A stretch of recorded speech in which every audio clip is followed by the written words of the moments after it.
అయితే ఈ శతాధిపతి యేసు ప్రభు గురించి విన్నాడంట. యేసు ప్రభు వారు కపెర్నహూములోకి వచ్చినప్పుడు శతాధిపతి యేసు ప్రభువుని గురించి విని, చూడండి 7వ అధ్యాయం లూకా సువార్త 2వ వచనం. ఒక శతాధిపతికి ప్రియుడైన దాసుడొకడు రోగి అయి సావు సిద్ధమైండును. శతాధిపతి యేసుని గురించి విని ఆయన వచ్చి తన దాసుని స్వస్థపరచవలనని ఆయన వేడుకుంటకు యూదుల పెద్దలను ఆయన యొద్దకు పంపాను. ఇక్కడ మనం చూసినట్లయితే శతాధిపతి యేసుని గురించి విన్నాడంట. యేసు ప్రభువారి గురించి శతాధిపతి చాలాసార్లు విని ఉంటాడు. ఎందుకని అందుకే ఇక్కడ ఏం రాయబడిందంటే 3వ వచనంలో శతాధిపతి యేసుని గురించి వింటమే కాదు, వినిన తర్వాత కూడా విశ్వాసం ఉంచినాడు. చాలాసార్లు వింటాం కానీ దాన్ని మనం ఏం చేయము, దాన్ని ఆచరణలో పెట్టం. చాలాసార్లు ఇనిడ్స్ పెట్టేస్తాం. కానీ ఈ శతాధిపతి ఈయన యూదుడు కాదు, లేకపోతే ఇశ్రాయేలుడు కాదు, కానీ ఇతడు ఒక రోమీయుడు అనమాట. ఇతడు ఒక అన్యుడే. కానీ యేసుక్రీస్తు ప్రభువారి గురించి విన్నాడంట. విని యేసుని గురించి విని ఆయన వచ్చి తన దాసుని స్వస్థపరచవలనని అని వేడుకొనుటకు యూదుల పెద్దలను ఆయన యొద్దకు పంపాను. కాబట్టి తన దాసుడు ఎంతో అనారోగ్యంతో పడి ఉన్నాడు. 2వ వచనంలో ఏముందంటే అక్కడ అతడు దాసుడై రోగి అయి సావ సిద్ధమైండును అని రాయబడింది. కాబట్టి ఎంతో అనారోగ్యంతో దాసుడు చనిపోయే పరిస్థితులు ఉన్నాడు. స్వస్థత లేని స్థితిలో ఉన్నాడు. పక్షవాయువుతో బాధపడుతున్నాడు. పక్షవాతంతో బాధపడుతున్నాడు. ఎంతో అనారోగ్యంతో పీడించబడుతున్నాడు. మరి ఆ దాసుని విషయంలో ఈయన ఏం చేశాడంటే యూదుల పెద్దలను పంపాడు. కపెర్నహూములో యేసు ప్రభువు వచ్చాడని తెలుసుకున్నాడు. తెలుసుకుని యూదుల పెద్దలను పంపించి వాళ్ళు వచ్చి యేసు ప్రభు దగ్గరికి వచ్చి చెప్తున్నారు, అయ్యా మరి వారు 4వ వచనంలో వారు యేసుని వద్దకు వచ్చి నీ వలన ఈ మేలు పొందుటకు అతడు యోగ్యుడు చెప్తున్నారు. అయ్యా శతాధిపతి అనేటువంటి ఒక వ్యక్తి ఉన్నాడు, ఆయన నీ వలన ఏం చేస్తాడు, ఈ మేలు పొందుటకు అతడు యోగ్యుడు. కాబట్టి ఇతడు ఏం చేశాడు అని అంటే అతనిలో ఉన్నటువంటి కొన్ని విషయాలు చెప్తూ వచ్చినారు వాళ్ళు. 4వ వచనంలో వారు యేసుని వద్దకు వచ్చి నీ వలన ఈ మేలు పొందుటకు అతడు యోగుడు. అతడు మన జనులను ప్రేమించి మనకు సమాజ మందిరం తానే కట్టించనని ఆయనతో చెప్పి మిక్కిలి బతిమాలుకును. కాబట్టి వాళ్ళు వచ్చి చెబుతున్నారు, అయ్యా ఈ మేలు పొందటానికి అతడు యోగ్యుడు. కాబట్టి నువ్వు అతని దాసుని స్వస్థపరచమని చెప్పి యేసు ప్రభువారి దగ్గరికి వచ్చి బతిమాలుతున్నారు. అతను శతాధిపతి రాకుండానే యూదుల పెద్దలను పంపించినాడు. మీరు వెళ్ళండి యేసు ప్రభు దగ్గరికి, మీరు వెళ్ళి ఇట్లా చెప్పండి, మా దాసుడు అనారోగ్యంతో ఉన్నాడు, కాబట్టి అతను వచ్చి యేసు ప్రభువారు వచ్చి స్వస్థపరచమని చెప్పండి అని చెప్పి పంపించినప్పుడు వాళ్ళు వచ్చి చెప్తూ వచ్చినారు, బతుములు ఆడుకుంటున్నారంట. కాబట్టి దేవుని మా ప్రజలకు మందిరాలు కట్టిస్తూ వచ్చినాడంట. 5వ వచనంలో అతడు మన జనులను ప్రేమించి మనకు సమాజ మందిరం తానే కట్టించినని చెప్పి ఆయనతో చెప్పి మిక్కిలి బతిమాలుకున్నాడు. అయితే 6వ వచనంలో కావున యేసు వారితో కూడా వెళ్ళాడు. ఆయన ఇంటి దగ్గరకు వచ్చినప్పుడు శతాధిపతి తన స్నేహితులను చూసి మీరు ఆయన వద్దకు వెళ్ళి ప్రభా శ్రమ పుచ్చుకునవద్దు, నువ్వు నా ఇంటిలోనికి వచ్చేటకు నేను పాత్రను కాను. కాబట్టి ఇక్కడ శతాధిపతి చూసినప్పుడు యేసు ప్రభువారు వెళ్ళినాడు, ఇంటి దగ్గర దాకా వెళ్తున్నాడు. మార్గ మధ్యంలో ఉండగానే మరలా మనుషులను పంపించాడు. ఇంటి దగ్గర నుండి మరలా మనుషులను పంపించి అంటున్నాడు, మీరు యేసు ప్రభువారితో చెప్పండి, ఆయన ఇక్కడ దాకా రావవసరం లేదు, ఆయన ఇక్కడ దాకా శ్రమ పుచ్చుకొని అవసరం లేదు, ఆయన అక్కడ నుండి ఒక మాట సెలవిస్తే నా దాసుడు స్వస్థపరచబడతాడు, నా దాసుడు బాగుపరచబడతాడు కదా. కాబట్టి ఆయన ఇక్కడ దాకా రావాల్సినటువంటి అవసరం లేదని చెప్పండి అన్నాడు. ఎందుకని అని అంటే నేను మీ వద్దకు రావడానికి నేను యోగ్యుని కాదు, మీరు నా ఇంటికి రావడానికి నేను యోగ్యుని కాదు. నా కింద కూడా సైనికులు ఉన్నారు, ఒకడిని పొమ్మంటే పోతాడు, ఒకడు రమ్మంటే వస్తాడు. కాబట్టి నా కింద సైనికులు ఉన్నారు, నేను కూడా అధికారం గలవాడిని. అయితే మరి అంత అధికారం కలిగినప్పటికైనాను నువ్వు సర్వశక్తివంతుడైనటువంటి దేవుడు గనుక, నేను ఎంత అధికారినైనా నా నా అధికారం అనేది కొద్ది రోజులే గనుక, నువ్వు ఎల్లప్పుడూ జీవించే దేవుడు, నువ్వు రాజులకు రాజు, ప్రభువులకు ప్రభువు, నువ్వు గొప్ప దేవుడు అన్నట్టు శతాధిపతి ఏం చేస్తున్నాడంటే, అయ్యా నువ్వు మా ఇంటికి రావడానికి నేను పాత్రుని కాదు, లేకపోతే నువ్వు మా యొద్దకు రావడానికి కూడా నేను యోగ్యుని కాదు. మాట మాత్రం సెలవిస్తే నా దాసుడు ఏం చేయబడతాడు? స్వస్థపరచబడతాడు కదా. కాబట్టి ఆ మాటకు యేసుప్రభువు వారు 9వ వచనంలో ఆశ్చర్యపడినాడంట. అసలు ఇశ్రాయేలులోనైనను ఏం చేశాడంట? ప్రజల వైపు తిరిగి ఏమంటాడు అక్కడ? ఈ 9వ వచనం, యేసు ఈ మాటలు విని అతని గూర్చి ఆశ్చర్యపడి తన వెంట వచ్చుచున్న జనసమూహం వైపు తిరిగి, ఇశ్రాయేలులోనైనను ఇంత గొప్ప విశ్వాసం నేను చూడలేదని మీతో చెప్తున్నాను. కాబట్టి ప్రజల వైపు తిరిగినాడంట. తిరిగి యేసుప్రభువు అంటున్నాడు, ఇశ్రాయేలులోనైనను నేను ఇంత గొప్ప విశ్వాసాన్ని చూడలేదన్నాడు. అసలు ఉండాల్సింది విశ్వాసం ఎవరిలో? ఇశ్రాయేలీల్లో ఉండాలి. కానీ ఇశ్రాయేలులో ఏం లేదు? విశ్వాసం లేదు కదా. మనం కూడా మరి క్రైస్తవులు అంటే విశ్వాసులు అనుకుంటాం, కానీ మనలో ఏముండదు? విశ్వాసం ఉండదు. కానీ మనకంటే కూడా అన్ని జనులు విశ్వాసంతో ఉంటారు కదా. మనకంటే అన్ని జనులు చాలా విశ్వాసంతో ఉంటారు అన్నమాట. వాళ్ళకి పత్రికలు ఇచ్చినా వాళ్ళు చాలా భయపడుతూ ఉంటారు అన్నమాట. వాళ్ళు వాక్యం విన్నా చాలా భయపడుతూ ఉంటారు. చాలా వాళ్ళు శ్రద్ధ భక్తులతో ఉంటారన్నమాట. ఇక్కడ కూడా చూసినట్లయితే ఈ శతాధిపతి మాటలు యేసుప్రభువు వారు విన్నప్పుడు ఆశ్చర్యపోయినాడంట. అరే అసలు భూమి పుట్టి అసలు ఆశ్చర్యకారుడే ఆశ్చర్యపోయినాడు. అసలు ఇంతవరకు కూడా ఇలాంటి ఇంత గొప్ప విశ్వాసం ఉన్నట్లు నేను అసలు ఇశ్రాయేలులో ఎప్పుడు కూడా చూడలేదు. ఇంత గొప్ప విశ్వాసం ఇతరులో ఎక్కడి నుంచి వచ్చింది అని చెప్పి ఆశ్చర్యపోయినాడంట. ఎందుకంటే సర్వసాధారణంగా ఆ దినాల్లో ఏంటంటే యేసుప్రభువు రావాలి, మా మీద చేయబెట్టి ప్రార్థన చేయాలి, మాకు స్వస్థత కలగాలనే రోజులు అవి. అయితే ఈ వ్యక్తి ఏమంటున్నాడంటే, అసలు నువ్వు అక్కడి దాకా రావసరలా, నువ్వు మాట మాత్రం చెలవిస్తే నా దాసుడు స్వస్థపరచబడతాడని చెబుతున్నాడు. యేసుప్రభువు వారు ఆశ్చర్యపోయినాడు. కానీ అతడు విశ్వసించినట్లుగానే తన దాసుడు ఏం చేయబడ్డాడు? స్వస్థపరచబడ్డాడు. లూకాసు వార్త 7వ అధ్యాయం 10వ వచనం. పంపబడిన వారు, లూకాసు వార్త 7:10, పంపబడిన వారు ఇంటికి తిరిగి వచ్చి ఆ దాసుడు స్వస్థుడై ఉండుట కనుగొరు. కాబట్టి తన దాసుడు ఇప్పుడు స్వస్థపరచబడ్డాడు. ఇంటికి రాలేదు యేసుప్రభువు వారు, ఎక్కడో మార్గ మధ్యంలో ఉండగానే చెప్పాడు అనమాట కదా. ఇప్పుడు ఈ శతాధిపతి ఇతడు ఒక అన్యుడైనప్పటికీను కానీ యేసుని గురించి విన్నాడంట. యేసు ప్రభు గురించి విన్నాడు. వినటమే కాదు, ఈయన ఏం చేశాడు? విశ్వాసం ఉంచాడనమాట కదా. ఆయన నిజంగా మాట మాత్రం చదివిస్తే ఏమవుతాడు? నా దాసుడు స్వస్థపరచబడతాడు. 7వ వచనం, లూకాసు వార్త 7:7లో, అందుచేత నీ యొద్దకు వచ్చుటకు నేను పాత్రను కానీ నేను ఎంచుకొనలేదు, అయితే మాట మాత్రము చలవిము, అప్పుడు నా దాసుడు స్వస్థపరచబడతాడు. కాబట్టి ఒక మాట మాత్రం చదివిస్తే స్వస్థపరచబడతాడు. అంటే విశ్వాసం ఇష్టమే, కానీ విశ్వాసం ఎలాంటి విశ్వాసం ఇచ్చాడంటే అదొక స్థిరమైనటువంటి విశ్వాసాన్ని కోరుకున్నాడు. ఖచ్చితంగా దేవుడు ఏం చేస్తాడు? స్వస్థపరుస్తాడు. దేవుడు ఖచ్చితంగా నా దాసుని బాగు చేస్తాడనేటువంటి విశ్వాసం శతాధిపతిలో ఉందన్నమాట. ఆ విశ్వాసాన్ని బట్టి ఏం చేస్తూ వచ్చినాడు? అయ్యా నువ్వు మాట మాత్రం చదివిస్తే చాలు, నా దాసుడు ఏం చేస్తాడు? స్వస్థపరచబడతాడు. మరి ఎట్లా విన్నాడంటే వినటంలో కూడా మామూలుగా వినటం కాదనమాట. నాకు తెలిసి అయితే బైబిల్లో రాయబడింది, మనుషులు రొట్టె వలన మాత్రం కాదు కానీ దేవుని నోటి నుండి వచ్చే ప్రతి మాట వలన ఏం చేస్తారంట? జీవిస్తారు. అంటే దేవుని మాట ఎంత పవర్గలదో చూడండి.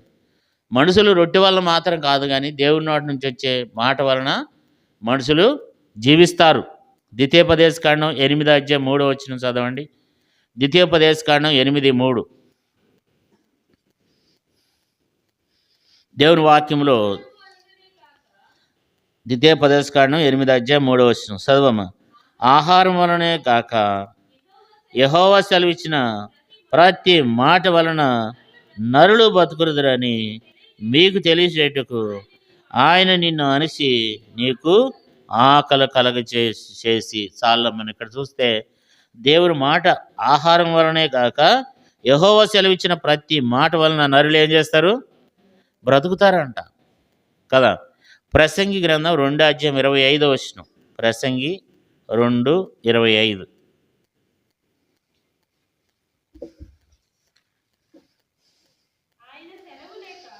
ఆయన సెలవు లేక భోజనం చేసి సంతోషించుట ఎవరికి సాధ్యం? అంటే దేవుని యొక్క సెలవు లేకుండా కనీసం తిన్నది కూడా అరగదంట. దేవుని సెలవు లేకుండా ఆయన సెలవిస్తేనే అరుగుద్ది అంటున్నాడు. సొలొమోను ఏమంటాడంటే ఆయన సెలవు లేకుండా కనీసం ప్రసంగి 2:25. 2:25 ప్రసంగి. అంటే ఆయన సెలవు లేకుండా కనీసము మరి తిని సంతోషించడానికి ఏమాత్రం కూడా ఏముండదు, అవకాశం ఉండదు అనమాట. అందుకని ఆయన సెలవు లేక భోజనం చేసి సంతోషించుట ఎవరికి సాధ్యం? ఆయన సెలవు లేకుండా ఈరోజు కమ్మని భోజనం తిన్నాంరా అనడానికి లేదు. ఎందుకంటే అది దేవుని సెలవు కావాలి. ప్రతిదానికి కూడా దేవుని యొక్క సెలవు కావాలి. అందుకని శతాధిపతి బాగా దేవుని వాక్యాన్ని గురించి విన్నాడు. అందుకని లూకాసు వార్త 7:3 శతాధిపతి యేసుని గురించి విని కదా, వినటమే కాదు కానీ విశ్వాసం కూడా ఉంచినాడు. వినటమే కాదు, వినిడిచిపెట్టలేదు కానీ చాలా లోతుగా విన్నాడు. చాలా లోతుగా దేవుని యొక్క శక్తిని ఏంటో కనుగొని కూడా మరి ఆ మాట చెప్తూ వచ్చినాడు అనమాట. అసలు దేవునిలో ఉన్నటువంటి శక్తి, ఆయన మాట నిజంగా చూస్తే కీర్తనల గ్రంథంలో 33వ కీర్తన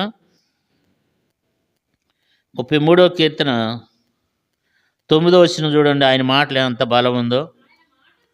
ఆయన మాట సెలవిగా దాని ప్రకారం ఆయన ఆజ్ఞాపింపగానే కార్యము స్థిరపరచబడను. అంటే దేవుని యొక్క మాట చూడండి ఎంత శక్తివంతమైందో. ఆయన అందుకని శతాధిపతి ఏమంటున్నాడంటే ఆయన ఒక మాట సెలవిస్తే చాలంట, ఎవరైనా బాగుపడాల్సిందని అంటున్నాడు. నువ్వు ఇక్కడ దాకా రావవసరం లేదు ప్రభా, ఒక్క మాట మీరు సెలవిచ్చారంటే నా దాసుడు ఏం చేయబడతాడు? స్వస్థపరచబడతాడు. ఇంటి దగ్గర రావవసరం లేదు. అంటే ఒక్క మాట సెలవిస్తే మన జీవిత విధానమే మారిపోద్ది అనమాట. దేవుడి కనుక ఒక్క మాట, ఆయన నోటి నుండి వచ్చేటువంటి ఒక్క మాట చాలు మన జీవితం మార్చబడటానికి. ఆ మాట ఎంత శక్తివంతమైందో అంటే అంత శక్తివంతమైంది కదా.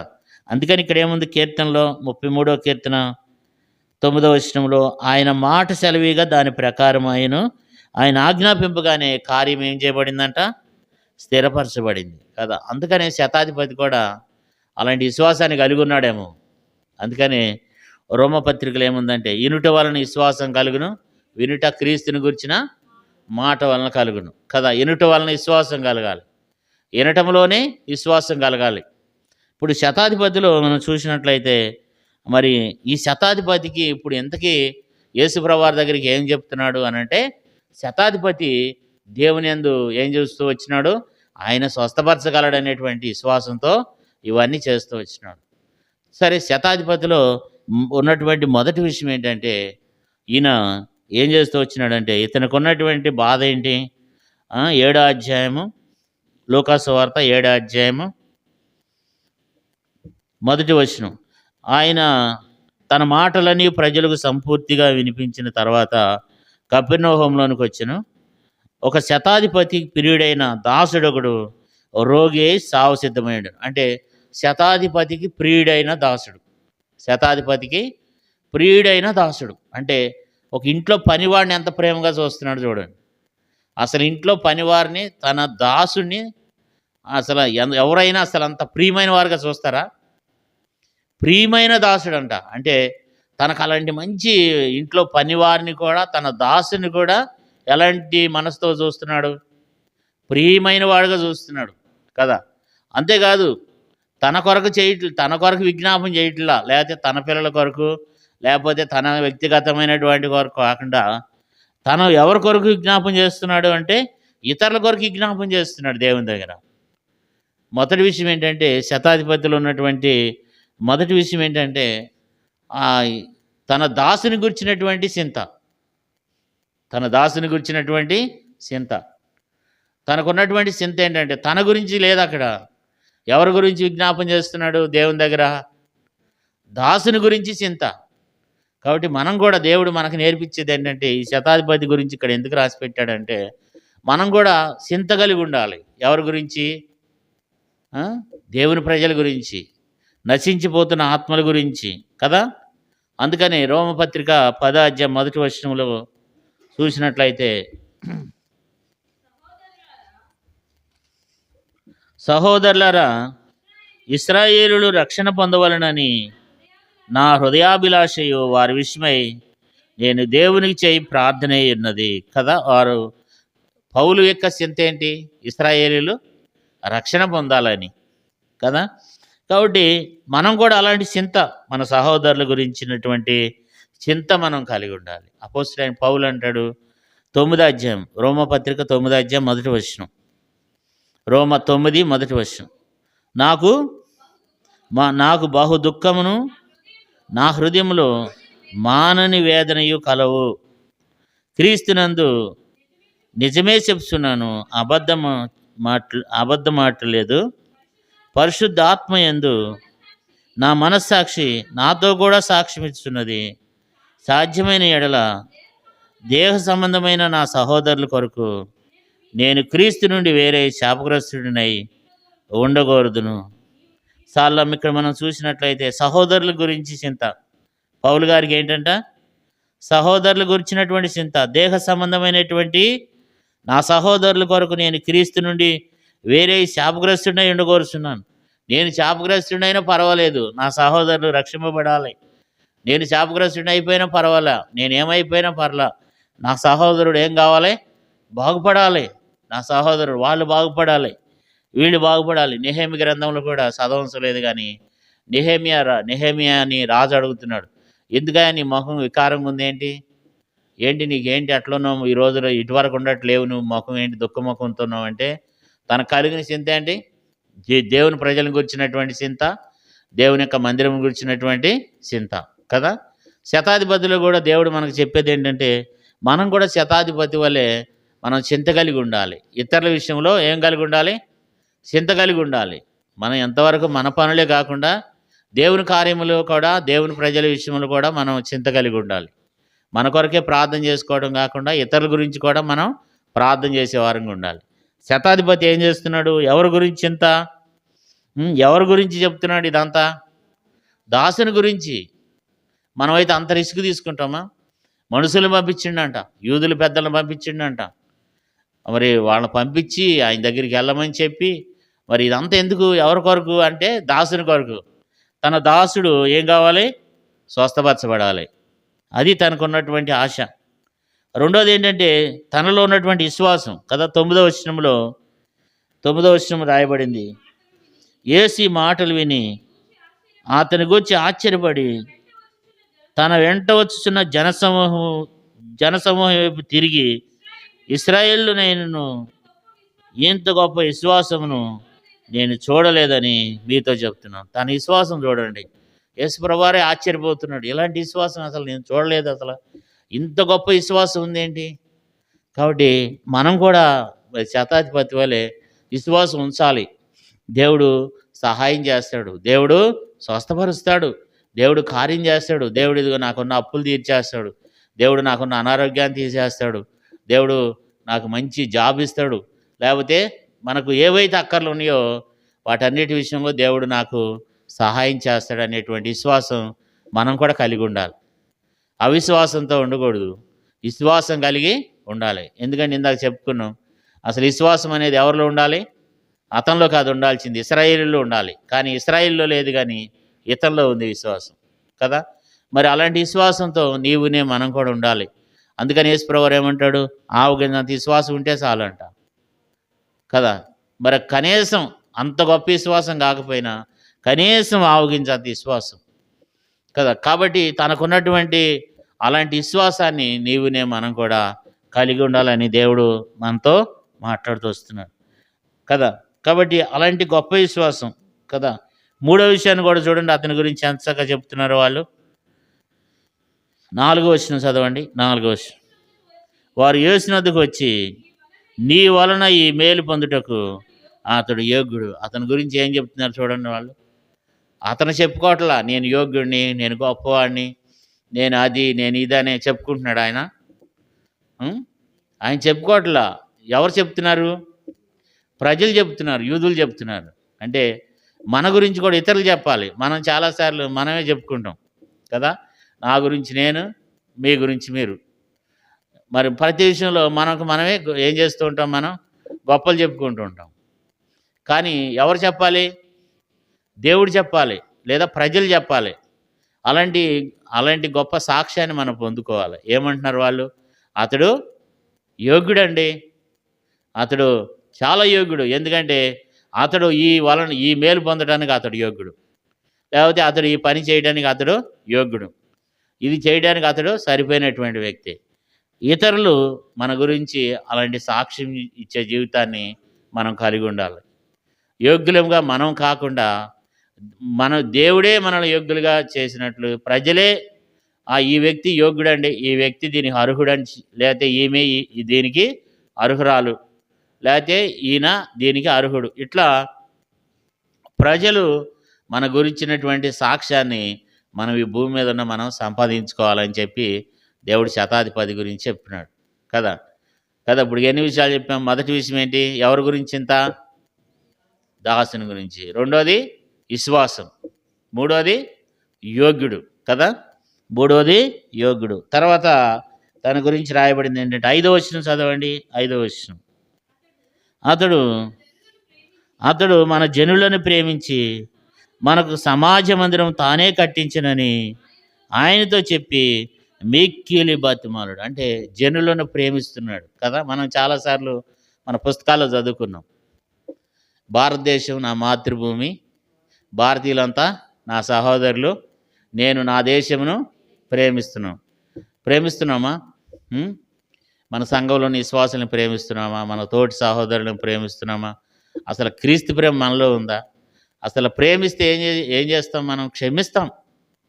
మనలో ప్రేమ లేదు కదా. కాబట్టి మనం ప్రేమించలేకపోతున్నాం. తను చూడండి, అతడు అసలు రోమీలకిను ఇశ్రాయేలీలకు అసలు పడదంట.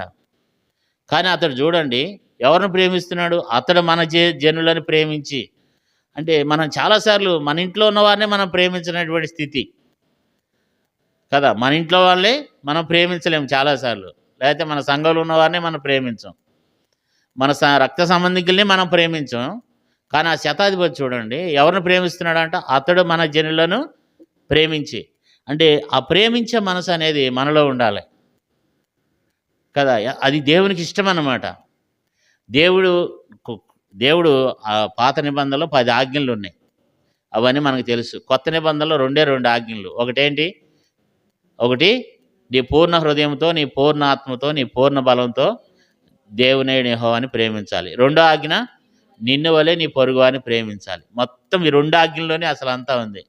కానీ మనం ఈ 2 చేయం. ఈ 2 దేవుడు మనకి ఇచ్చింది నూతన నిబంధనలో.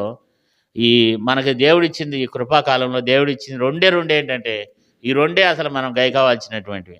కానీ ఈ 2 మనం గాయకోవడం లేదు. ముందు మనం క్షమించే మనసు లేదు, తర్వాత ప్రేమించే మనసు లేదు. ఇది మనం నేర్చుకోవాలి. ఈ శతాధిపతుల నుండి దేవుడు మనకి ఈ రీతిగా తెలియచేస్తున్నాడు. నీవు కూడా ఏం చేయాలి? మనం ప్రేమించాలి. ఒకరి అందొకరు మనం ఆత్మ సంబంధమైన బిడ్డలంగా ఆ క్రీస్తు ప్రేమ కలిగినటువంటి వారమే. క్షమించే మనసు, ప్రేమించే మనసు మనలో ఉండాలి. మనలో అది చాలా అవసరం అనమాట. నిలబడి నాలో కూర్చున్న మీలో ఏముండాలి చెప్పండి? క్రీస్తు ప్రేమ ఉండాలన్నమాట. క్రీస్తు ప్రేమ. నిన్ను వలె నీ పొరుగు వారిని ప్రేమించు. కాబట్టి దేవుడు చెప్తున్నాడు కదా, ఈ ఆజ్ఞను మనం ఎప్పుడైతే మనం గైకునేటువంటి బిడలంగా నీవునే మనం కలిగి ఉంటామో దేవుడు దాన్ని ఎంతో కోరుకుంటున్నాడు. ఇది మీరు కలిగి ఉండాలి. ఇదొకటి మీ జీవితంలో ఇది మీరు కలిగి ఉన్నట్లయితే దేవుడు మరి దాన్ని ఎంతో దేవుడు ఇష్టపడేవాడుగున్నాడు. అతని గురించి కూడా దేవుని వాక్యం ఏం రాయబడితే వచ్చింది? అతడు మన జనులను ప్రేమించి కదా. కాబట్టి ప్రేమిస్తున్నాడు. ఇంట్లో వాళ్ళని ప్రేమించాలి. సమాజంలో ఉన్నటువంటి లేదా సంఘంలో ఉన్నటువంటి పరిశుద్ధులను కూడా మనము ఏం చేయాలి? ప్రేమించేవారమే ఉండాలన్నమాట. ప్రేమించేవారమే ఉండాలి. ఆ రీతిగా తను కూడా ప్రేమిస్తూ వచ్చినాడు. ఇతరులను ప్రేమిస్తూ వచ్చినాడు. ఇతరుల విషయంలో ఆ ప్రేమ కలిగి ఉన్నాడు. మనం కూడా ఈ గొప్ప ప్రేమ, ఈ గొప్పది మనం కలిగి ఉండటం ద్వారా దేవుడు మనల్ని ఎంతో కాపాడేవాడుగా ఉంటాడు కదా. తర్వాత చదువుకుందాం, చూడండి 5వ వచనం చదువుకుందాం. 5వ వచనాన్ని మరి చదువుకుందాం. అతడు మన జనులను ప్రేమించి మనకు సమాజ మందిరము తానే కట్టించనని ఆయనతో చెప్పి మిక్కిలి సమాజ మందిరాన్ని కట్టించినాడంట కదా. ఎప్పుడన్నా మనం సమర్పించుకున్నాం, 10 రోజులు దేవుని పని కొరకు సమర్పించుకున్నామా? సమర్పణ ఉంది అతనిలో. ఏమని చెప్పండి? సమర్పణ. దేవుని కొరకు ఆ రోజుల్లో సమాజ మందిరాలు లేవు. ప్రజలు ఎక్కడ పడితే అక్కడ కూడుకోవడానికి దేవుని మందిరం అనేది లేదు. సమాజ మందిరాలు ఉండేవి అన్నమాట. ఎక్కడో యెరూషలేము అంత దూరం వెళ్ళలేక ఏం చేసేవాళ్ళు అంటే సమాజ మందిరాలు కట్టుకునేవాళ్ళు. కానీ జనులకు ఏం చేశాడంట ఆ వ్యక్తి? సమాజ మందిరాలు కట్టిండంట. మనం కూడా మరి మరి దేవుని కొరకు సమర్పించుకునేదిగా ఉండాలన్నమాట. దేవుని కొరకు సమర్పణ జీవితాన్ని తెలియజేస్తుంది. అసలు ఎంత ఉంటే మాత్రం ఎందుకు ఇస్తారండి? చాలామంది ఈ లోకంలో చాలామందికి సమర్పణ ఉండదు. చాలామందికి సమర్పణ అనేది ఉండదు. కొంతమందికి మాత్రమే సమర్పణ అనేది ఉంటుంది. కోటేశ్వరులు ఉన్నారు, వాళ్ళ దగ్గర ఎన్నో వేలకు వేలే ఉంటుంది, ఆస్తి ఉంటుంది. కానీ ఆ సమర్పించుకునే మనసు ఎవరికి ఉంటుంది? వాళ్ళకు ఉండదు. అది ఎవరికో ఒకరికి ఉంటుంది. ఆ సమర్పణ అనే జీవితం కొంతమందికి మాత్రమే ఉంటుంది. అది దేవుడు కోరుకుంటున్నాడు, అలాంటి సమర్పణ జీవితం. దేవుని మందిరం కొరకు ఏం చేశాడంట? దేవుని ప్రజల కొరకు సమాజ మందిరాన్ని తానే కట్టించిండంట. తనంతరికి తానే ఖర్చు పెట్టుకుని దేవుని మందిరాన్ని కట్టించిండంట కదా. మరి అలాంటి గొప్ప సమర్పణ జీవితాన్ని కలిగినటువంటి వాడు శతాధిపతి కదా. అలాంటి సమర్పణ జీవితం మరి మనలో ఉండాలని దేవుడు కోరుకుంటున్నాడు. మనలో ఉందా అలాంటి సమర్పణ జీవితం? ప్రతి ఒక్కరూ మనం మరి దేవుని విషయంలో, దేవుని పరిచర్య విషయంలో మనకు ఆ సమర్పణ అనేది లేకపోతే దేవుని పరిచర్య ముందుకు వెళ్ళలేదు కదా. కాబట్టి మరి శతాధిపతి కూడా ఏం చేస్తూ వచ్చినాడు? సమర్పించుకున్నాడు. ఇప్పుడు దేవుని మందిరంలో ఏదైనా పని ఉందన్నాం అనుకోండి, ఇక మనకు అసలు ఏం పట్టింపు ఉండదు. కానీ అతను చూడండి, అతడు యూదుడైనప్పటికీ అతడు అన్యుడైనప్పుడు కూడా ఏం చేశాడంట? సమాజ మందిరాలు కట్టించిండంట. వాళ్ళు వచ్చి చెప్తున్నారు అనమాట, అయ్యా అతడు మన జనులు ప్రేమిష్టమే కాదు, అతడు సమాజ మందిరాలను కట్టించినాడు. ఎంత సమర్పణ కలిగి జీవిస్తూ వచ్చినాడంటే అంత సమర్పణ. కొంతమంది ఉంటారండి, మనకు ఒక సామెత ఉందన్నమాట, కనీసం ఎంగిలి చేతితో కూడా కాకిని కొట్టరంట. అంటే తినేటప్పుడు కాకులు వస్తాయి కదా, కనీసం ఎంగిలి చేతితో అంటే ఈ మెతుకులు వెళ్ళి ఎక్కడ పడతాయి? అట్లా చాలాసార్లు ఉంటామంట. కనీసం ఎంగిలి చేతితో కూడా కాకిని కొట్టమంట. అంటే ఎక్కడ మెతుకులు పడిపోతాయోనని. కానీ శతాధిపతి అయితే ఏం చేస్తూ వచ్చినాడంటే, అంత అధికారి అయినప్పటికీను, అది ఎంతోమంది అధికారులు ఉంటారు, అందరు ఇస్తారా? అందరు ఎవరు? అది కొంతమందికి మాత్రమే. దాన్ని ఏమంటారంటే దాతృత్వం అంటారు. ఏమంటారు? దాతృత్వం అంటే ఇచ్చే గుణం. బైబిల్లో రాయబడింది, వారు నిరుపేదలైనను ఏం చేశారంట? వారెంతో దాతృత్వం కలిగి ఉన్నారంట. కొరింథీయులకు రాసిన పత్రికలు అనుకుంటా, వారు నిరుపేదలైనను వారెంతో దాతృత్వం కలిగి ఉన్నారంటాడు అపోస్తలుడైన పౌలు.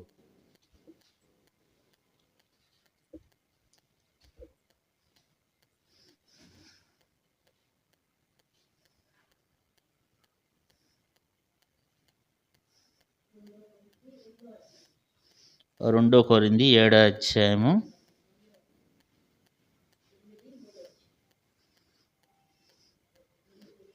8:3 సరే 2 నుంచి 8వ అధ్యాయము 2వ వచనం.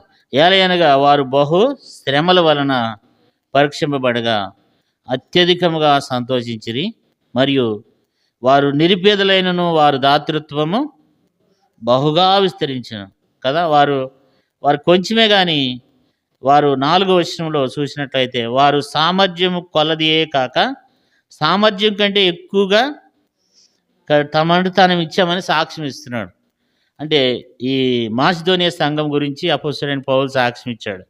అంటే వారి దాతృత్వం, వారి నిరుపేదలైనను వారి దాతృత్వం ఏమైందంట?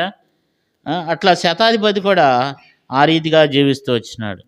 ఇంకో మాట చదువుకుందాం లూకాసు వార్తలో శతాధిపతి గురించి. లూకాసు వార్త శతాధిపతి గురించి 7వ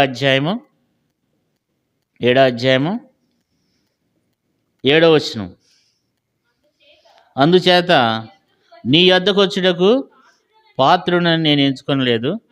అయితే మాట మాత్రం చలమము, అప్పుడు నా దాసుడు స్వస్థపరచబడును. నేను సహా అధికారమునకు లోబడిన వాడును. నా చేతి కింద సైనికులు ఉన్నారు. ఒకరిని పొమ్మంటే పోవును, ఒకరిని రమ్మంటే వచ్చును. నా దాసుని చేయమంటే ఇది చేయనని నేను చెప్పినట్లు ఆయనతో చెప్పుడని పంపాను. అంటే ఈయన ఒక అధికారి, అరే పలాని పని చేయండి అంటే చేస్తారంట. అయినప్పుడు కూడా ఆయన ఏమంటున్నాడంటే, నేను కూడా అధికారం కలిగినటువంటి వాడిని, నా కింద కూడా సైనికులు ఉన్నారు. ఒకడు పొమ్మంటే ఒకడు వస్తాడు, వెళ్ళమంటే ఒకడు పొమ్మంటే పోతాడు, రమ్మంటే వస్తాడు. ఇది చేయరంటే చేస్తాడు. అంటే అంత అధికారం ఉన్నప్పుడు కూడా ఎంత తగ్గించుకుంటున్నాడు చూడండి. అసలు విషయం ఏంటంటే, అసలు కపెర్నహూము అనేది భయంకరమైనటువంటి గర్వం కలిగినటువంటి ప్రాంతం. అందుకని మత్తయి సువార్త 12వ అధ్యాయంలో అన్నాడు, కపెర్నహూమా చూడండి, ఆ మాట చదువుకుందాం. అది అసలు హెచ్చించబడింది అనమాట. కపెర్నహూము అనేది దేవుని వాక్యంలో చూడండి. మత్తయి సువార్త 11వ అధ్యాయము 23వ వచనం. కపెర్నహూమా, ఆకాశం మటుకు హెచ్చింపబడినదానా, నువ్వు పాతాళమునకు దిగిపోయేదవు.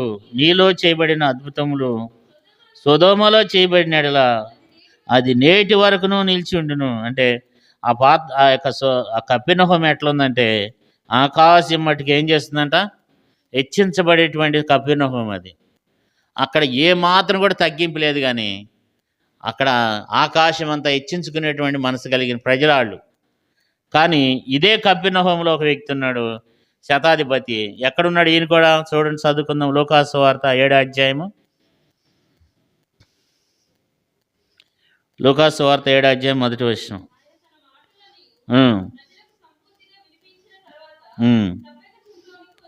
కాబట్టి కపెర్నహూములో ఒక వ్యక్తి ఉన్నాడు. దేవుడే కూడా, యేసుప్రభువారు కూడా ఏమన్నాడంటే, కపెర్నహూమా, ఆకాశం మటుకు హెచ్చింపబడినదానా, నువ్వు పాతాళానికి దిగిపోతావు అన్నాడు. ఆ ప్రజలు ఎలాంటి వాళ్ళంటే భయంకరమైనటువంటి గర్విష్ఠులు అనమాట. ఆకాశం అంతా హెచ్చించుకుంటారు వాళ్ళు. కానీ అక్కడ ఒక వ్యక్తి ఉన్నాడు, శతాధిపతి, పాతాళం అంతా తగ్గించుకుంటున్నాడు. ఎంత తగ్గింపో చూడండి. అయ్యా, నీవు నా యొద్దకు రావడానికి నేను పాత్రుని గాను, నేను కూడా మీ యొద్దకు రావడానికి నేను పాత్రుని గాను. మీరు నా యొద్దకు రావడానికి నేను పాత్రుని కాదు, నేను మీ యొద్దకు రావడానికి కూడా నేను పాత్రుని. ఎంత తగ్గించుకుంటున్నాడు చూడండి. ఇలాంటి గొప్ప తగ్గింపు జీవితాన్ని దేవుడు చూస్తాడనమాట. ఎప్పుడైతే ఇలాంటి తగ్గింపు జీవితం మనలో ఉందో ఖచ్చితంగా దేవుడు కార్యం చేస్తాడు. దేవుని ఎదుట మనం అలాంటి గొప్ప తగ్గింపు జీవితాన్ని మనం కలిగి ఉండాలని మరి శతాధిపతి గురించి దేవుడు తెలియజేస్తూ వచ్చినాడు. ఇవన్నీ చూసినాడు అనమాట కదా. ఎన్ని విషయాలు చూసాం ఇప్పుడు? దాసుని గుర్చినటువంటి చింత, విశ్వాసం గలవాడు, యోగ్యుడు, ప్రేమ గలవాడు, తర్వాత సమర్పణ గలవాడు, తర్వాత తగ్గింపు గలవాడు కదా. తర్వాత లాస్ట్ది ఏంటి? దేవుణ్ణే సంతోషపరిచాడు, దేవుణ్ణే సంతోషింపజేసినాడు అనమాట కదా. కొన్నిసార్లు ఆ రోజుల్లో ఉన్నటువంటి మన అవిశ్వాసాన్ని చూసి దేవుడు, యేసుప్రభువారు దుఃఖపడినటువంటి సందర్భాలు బైబిల్లో ఉన్నాయి.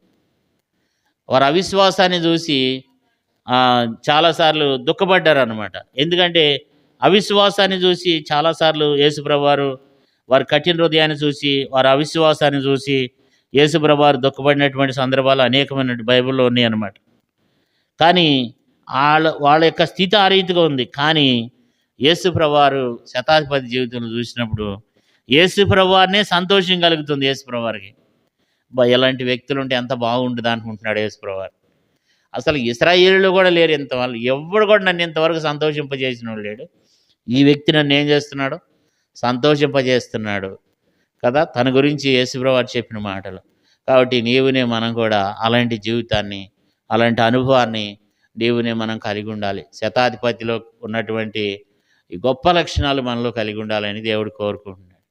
ఇవి ఎప్పుడైతే మనలో దేవునికి చాలా ఇష్టమైనది అనమాట. అది దేవుడు దాన్ని అంగీకరించేది, దేవుడు దాన్ని కోరుకునేది. మరి ఇలాంటి గొప్ప అనుభవాన్ని మనం కలిగి ఉండాలి. ఇలాంటి జీవితం మనం ఇప్పుడు ప్రార్థన చేద్దాం. ప్రభా, శతాధిపతి వంటి జీవితం నాలో దయచేయి. ఈ సంఘ ప్రార్థన కూడికలో మనం దేవుణ్ణి అడుగుదాం. ప్రభా రెండే 2 మాటలు అడుగుదాం. ప్రభా శతాధిపతి ఎలాంటి జీవితాన్ని జీవిస్తూ వచ్చినాడో నేను కూడా అలాంటి జీవితాన్ని కలిగి జీవించడానికి నాకు కృప చూపండి. శతాధిపతి ఎలాంటి జీవితాన్ని జీవిస్తూ వచ్చినాడు? ఇతరుల గురించి చింత, తన దాసుడు బాగుపడాలని చింత కదా. మనం కూడా మన సంఘములో ఎన్నో రకాలైనటువంటి మరి శరీర సంబంధమైనటువంటి అనారోగ్యమే కాదు, ఆత్మ సంబంధమైనటువంటి జీవితంలో మరి పాపం, లోక సంబంధమైన జీవితంలో ఉన్నటువంటి వారి కొరకు కూడా, పాపం అనే రోగములు ఉన్నవారు కూడా మనం ప్రార్థన చేయాలి. ఇంకా ప్రభు శరీరంలో రక్తంలో పాలు పొందకుండా వచ్చి కూర్చుని వెళ్ళిపోయేటువంటి వారి కొరకు మనం చింతపడాలి. వారి కొరకు మనం ప్రార్థన చేయాలి. తర్వాత మన సహోదరుల కొరకు, సహోదరుల కొరకు మనం ప్రార్థన చేయాలి. వారి ప్రతి అక్కర ఎరిగి మనం ప్రార్థన చేయాలి. వాళ్ళు ఏ సమస్యలు ఉన్నారో ఆ సమస్యలను మనం గుర్తెరిగి మనం ప్రార్థన చేయాలి కదా. అలాంటి ప్రార్థన జీవితాన్ని మనం కలిగి ఉండాలి. మన సహోదరులను గురించినటువంటి చింత, ఆ విశ్వాసంతో దేవుడు ఖచ్చితంగా సహాయం చేస్తాడు, దేవుడు బాగు చేస్తాడు. ఏమంటున్నాడు? మాట మాత్రం సెలవిస్తే బాగుపడతాడు. రెండోది ఏంటంటే మన గురించి ఇతరులు చెప్పే రీతిగా మనం దాన్ని సంపాదించుకోవాలి. మనం అటు వెళ్ళిపోగానే మన గురించి కొంతమంది ఏం చేస్తారు? రాంగు ఇది అని చెప్తారు. మన ముందు బాగానే మాట్లాడతారు, కానీ మనం అటు వెళ్ళిపోగానే మన గురించి అతడు యోగ్యుడని చెప్పరు. కారణం ఏంటంటే దాన్ని మనం కోల్పోతున్నాం అనేకసార్లు. సాక్ష్యం అనేది చాలా గొప్పదనమాట. కాబట్టి దాన్ని కూడా మనం సంపాదించుకోవాలి. ఒక భక్తుడు ఇట్లా అన్నాడు, సాక్ష్యం చెప్పడం గొప్ప కాదు, కానీ సాక్ష్యం కలిగి ఉండటం గొప్ప విషయం అన్నాడు. కాబట్టి శతాధిపతి కూడా ఇతరులు ఏం చేస్తున్నారు అతని గురించి సాక్ష్యం ఇస్తున్నాడు కదా. మనం కూడా ఆ రీతిగా ఉండాలి. తర్వాత తను ఎంతో ప్రేమిస్తున్నాడు. మన ఇంట్లో ఉన్న మన భర్తను, మన పిల్లలను, మన భార్యని మనం ప్రేమించాలి కదా. నిన్ను వలే నీ పొరుగు వారిని ప్రేమించాలి. సంఘంలోని విశ్వాసాలు మనం ప్రేమించాలి. మనం క్షమించే మనసు మనలో ఉండాలి. తర్వాత ఇంకేం కలిగి ఉన్నాడు? ఆయన సమర్పణ కలిగి ఉన్నాడు. దేవుని మందిరాలను కట్టిస్తున్నాడంట. మనం కూడా ఏదైనా మందిరంలో పని ఉంది అనగానే టక్కున ఇచ్చేసేయాలన్నమాట. ఎందుకంటే ఇది ఎవరి ఇల్లు చెప్పండి? మంద ఇది కదా. అందుకని దేవునిది అనమాట. కాబట్టి మరి అలాంటి దేవుని మందిరం కొరకు సమర్పణ కలిగిన వారంగా, తర్వాత తగ్గింపు జీవితాన్ని కలిగి, వాళ్ళే మనకు ప్రైజ్లాడి చెప్తే మనం ప్రైజ్లాడి చెప్తాం అనేది కరెక్ట్ కాదు. మనమే మన సహోదరులకు మనం ప్రైజ్లాడి చెప్పాలనేది అది దేవుడు కోరుకునేది కదా. ప్రతి ఒక్కరికి మనం లోబడి ఉండి మనము పెద్దవారిని మనం గౌరవించడం, దైవ సేవకులను గౌరవించడం, మన తోటి సహోదరులను మనం గౌరవించి మనమే ప్రైజ్లాడి చెప్పటం అనేది, మనమే తగ్గించుకున్న వారిని దేవుడు ఏం చేస్తాడు? తను తగ్గించుకున్నవాడు హెచ్చింపబడును. దేవుడు హెచ్చిస్తాడు. దేవుడు చూస్తాడు అసలు ఈ మనిషిలో తగ్గింపు ఉందా లేదా అని చూస్తాడు. మనలో ఉన్నటువంటి తగ్గింపుని బట్టి దేవుడు మనల్ని బలపరుస్తాడు కదా. కాబట్టి ఆ శతాధిపతి ఎంత తగ్గించుకుంటున్నాడు చూడండి. 100 మంది సైనికులు తన కింద పనిచేస్తున్నారంట, అయినా సరే ఎంత తగ్గించుకుంటున్నాడు కదా. మరి యేసుప్రభువారిని సంతోషింపజేశాడు. చాలాసార్లు మనం యేసుప్రభువారిని మనం చూస్తూ, దేవుడు మనల్ని చూసినప్పుడు దేవుడిని ఎంతో మనం బాధ పెట్టేవారం ఉంటున్నామేమో. ఒకవేళ మన విషయంలో అవిశ్వాసంతో ఉంటున్నామేమో, అపనమ్మకంతో ఉంటున్నామేమో. దేవుడు మనల్ని చూసినప్పుడు దేవుడు సంతోషించడం లేదేమో. యేసుప్రభువారు బాధపడుతున్నాడేమో, దుఃఖపడుతున్నాడేమో, మనల్ని గురించి ఏడుస్తున్నాడేమో. కాబట్టి మనం అట్లా కాకుండా 2 మాటలు అడుగుదాం. ప్రభా శతాధిపతి వంటి జీవితాన్ని నాలో దయచేయమని ప్రార్థన చేద్దాం. ప్రార్థనలోకి వెళ్దాం.